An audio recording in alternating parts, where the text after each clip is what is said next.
అవధులకు ఉండదు కన్సెషన్. అలా ఉంటుంది ఆయన ప్రెజెంటేషన్. అలాంటి మహేష్ బాబు అందంలోనే కాదు, గుణంలోనూ నెంబర్ 1 నేనొక్కడినే అంటూ ఇప్పటికే నిరూపించాడు. ఇప్పుడు తన వీరాభిమాని ఆపదలో ఉన్నాడని తెలిసి సర్కారు వారి సాయం లేకుండానే ఆ ఇంట్లో వెలుగులు నింపే బాలచంద్రుడయ్యాడు. చావు బతుకుల్లో ఉన్న అభిమాని ఇక తనకు ఎవరూ లేరు అనుకునే వేళ ఒక్కడున్నాడంటూ సైనికుడిలాగా అతిథిగా వచ్చి అతడులా సరిలేరు నీకెవరు అంటూ కొడుకులు దిద్దిన కాపురాన్ని నిలబెట్టే శ్రీమంతుడయ్యాడు. కుటుంబానికి నమ్మలేనంత సంతోషాన్ని దోచిపెట్టిన టక్కరి దొంగయ్యాడు. అభిమానుల్ని సంపాదించడంలో తనకు మించిన బిజినెస్ మ్యాన్ లేడని నిరూపించాడు.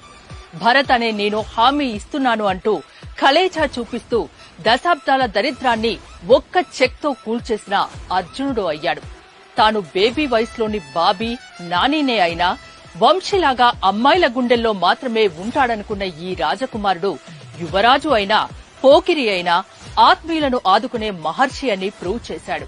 చూడ్డానికి సీతమ్మ వాకిట్లో సిరిమల్లె చెట్టులాగా కనిపించే ఈ మురారి సరిలేరు నీకెవరు అంటూ ఆ అభిమాని ఇంట్లో బ్రహ్మోత్సవం జరిపిస్తున్నాడు.